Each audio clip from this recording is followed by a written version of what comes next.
WWII, we do folks with Bull, Motion 205 numbers after the name. Little Wasteland Wednesday over here, man. Let's talk about the elephant in the room, man. Let's talk about this Black Ops, Black Ops, Black Ops, Black Ops 4, Black Pass, or Pass, or Black Pass, or Pass of Black, or Passing Blacks, or Black and Mile Pass. I don't really know, man. But basically, at least how I've understood it, which may not be 100% correct, I'm not gonna lie, because it's been so much like information overload and not really confirmed, strange stuff. From Black Ops 4, we will have a season pass. It's called like the Black Pass, I think it's called.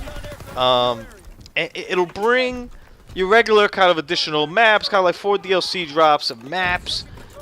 There's apparently going to be some specialists added onward, but I believe those will be like open to everybody. Some of these DLC maps would even rotate into special events and stuff. They're planning to do more events than ever, which is smart.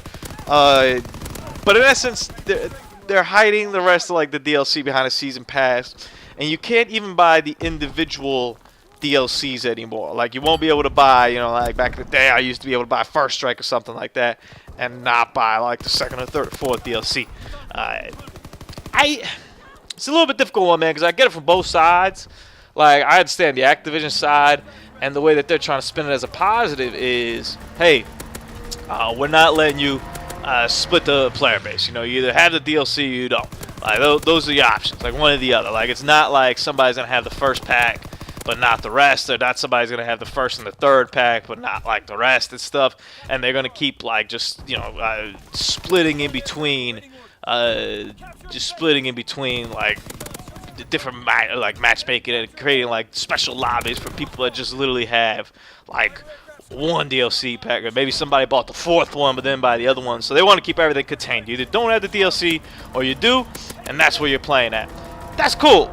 I respect that. And as somebody who's pretty much bought the season pass for everything except Infinite Warfare, and I guess I didn't buy it for Modern Warfare Remastered.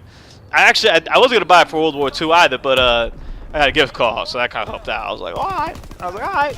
And the DLC's been banging for World War II. And I'm not saying that the DLC's bad for any of these things. I think the DLC's good for all these things.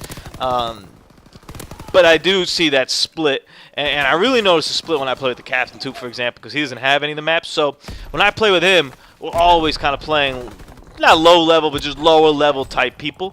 Sometimes we get like your Master Procedures in there, too. But for the most part, like in general, it's not as like high level people. Whereas when I play by myself, it's almost automatic Master Procedures out of the wazoo. That's it. Like, that's like the only like cast like I'm like running up against. So it's the only people that got like the 2 TLCs so far on the Xbox, and I imagine, you know, same thing with like the 3rd one coming on PS4, whatnot. Like, it's slowly, and I imagine this trend is kind of what Activision's seeing, and what they're trying to avoid is, I imagine slowly as the months pass on, less and less people are on that DLC train. Like, you have less and less people buying the DLC, and therefore you're splintering more and more your fan base. So I get it. You want to have like everybody. You don't want to, for example, penalize the people that bought the DLC by having less people for them to play with. Like, that's not fair either. Like, that's really far from it. So in theory, the idea is good. Everybody buy the Black Ops Pass for the DLC. You get all 4 of them, no matter what, no options, and everybody gets somebody to like play with. Cool. Here's the tough part, though, and it kind of depends on what level you're trying to compete at, right? So you're clearly going off to the Fortnites and the PUBGs, but you know, let's go to Fortnite, because Fortnite's kind of superseded PUBG at this point by a lot. You're clearly going after them, right? Like, they're the big cash cow, they're the ones making all the money, they're the ones whatever.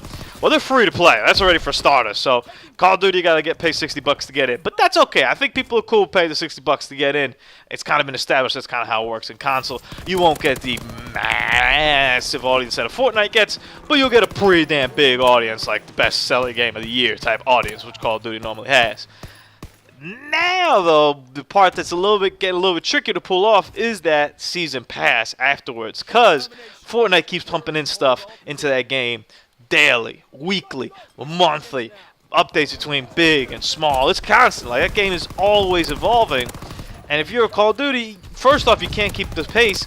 And if you're splintering if you're telling people, hey, pay $60 for these like 4 maps, like, it's just not. We're not there anymore. Like, we've evolved from that sort of model Like that, like in the early, like back when we like first got like Xbox Live. You know what I'm saying? Like on your first Xbox 360, that was tight. That was really cool. Now, like, you know, you don't want to be paying extra for that, man. You want to pay $60 for the game, and that's it. And then you play the game.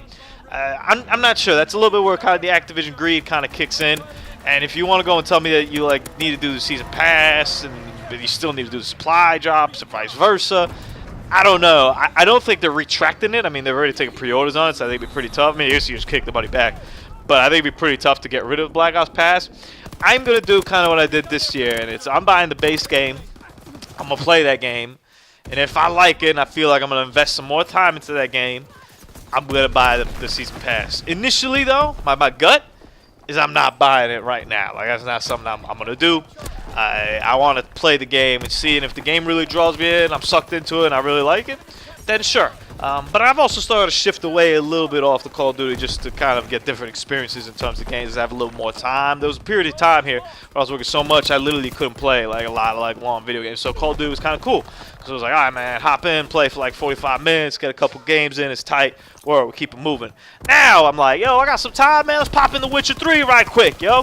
Play that for like 75 hours. You know, I haven't touched The Witcher 3 yet. There's 3 games that I have on deck here that I've not touched yet because I'm nervous as to how long they're going to take. And I'm going on vacation soon, so I'm going to enjoy my life. And then when I come back, I'm going to take on one of these. Metal Gear Solid 5, The Witcher 3, and Dark Souls 3. Those are 3 games that I have sitting here, and I've had sitting here for months, that I know are long, that I know that are hard parts, but I got to get to them. Like, they're amazing. They're like generational talents or whatever. And then we got Red Dead coming out at the end of the year, which is crazy. Like, everybody got out of the way of Red Dead. The only one that didn't get out of the way of Red Dead is Fallout 76. Fallout 76 was like, yeah, we'll come out 2 weeks later, man, whatever. Which I think is fair. Like, you look at that, like, November is pretty bare right now, as is, like, December. Like after, like, the end of October, you get yourself Red Dead and you get yourself Smash Brothers and stop counting, unless you're, like, a Hitman fan. In that case, Hitman 2's coming out, so knock yourself out. But anyway, I'm not, like, completely crazy anti-Black Ops Pass. I don't think it's a good business idea. I think the game would do better without it than it would, and I almost want to say they might make more money without it than they would just by getting people in there. I've also heard the idea of maybe making the Blackout mode, the Battle Royale mode, free to play and like available separately, and then that'll kind of draw people in. I don't really agree with that. I don't, you know, one thing with Fortnite is a ton of people are playing like the free to play mode on it, like the Battle Royale mode. I've never really heard or even seen videos of anyone playing like the actual game that like came out, like the actual, I think it's like a zombie survival game or something like that, that like Fortnite is actually, and they have to like pay to play, if it still even is that model. Like, I've never heard of that, so I don't think releasing the Battle Royale mode is for free is gonna draw people in to play the multiplayer. Multiplayer is kind of its own beast. I think you're kind of selling the Battle Royale like you did back in the day with the zombies mode. It's an additional third piece. We're gonna put a lot of time and a lot of fun in. Come have like a good time with it. I think that's fair. You don't really need to give any other special access to it, but limiting people with the Black Ops Pass, that is just a little bit of an antiquated business practice. I think you would have been better off with some sort of supply drop system similar to the one we have right now in Call of Duty World War II, and that's it. And you give out, and hey, even if you want to give out less maps, maybe instead of like 4 map packs releases, you do 3. Whatever, you know, but you do it free. I don't care. It doesn't really matter. Maybe you don't even like do map packs. Maybe you just drop a map like every 3 or 4 weeks. Like, it's like, yo, here's a map, man. And by the end of it, like in the whole cycle, you got like 12 maps. All right, cool. I've heard another thing too, which is also true, is that you buy the season pass right for Black Ops 4, but at the end of the year, that's just a wrap. Like, that's it. Like, all that stuff stays there, lives there. You keep playing it if you want, but most people move on to the next Call of Duty. Whereas in Fortnite, anything you kind of buy or spend money on, whatever, that kind of translates and keeps going forever, I guess, and ever and ever in eternity into that far Fortnite world and whatnot. So I just don't think the value proposition is there right now to go and blindly invest in a Black Ops Pass without even like having played the game or you really even seen it, right? We've seen like the E3 footage, you've seen the multiplayer stuff, but you really got to feel that, you really got to try it out. And a pre-order, all that together, that's tough, man. Like, back in the Black Ops 2 days, yeah, I understood it, man. Like, that's what we did. We spent our money on that stuff. That was options, and you knew you were getting a banging game. Now, you don't even know what you're getting. Ain't no way I'm dropping, like, all that cash for, like, some, like, random maps that may or may not come out. And what if they do what they did this time, where, like, they release, like, a war mode and only 3 maps, and one was a remake? Ah!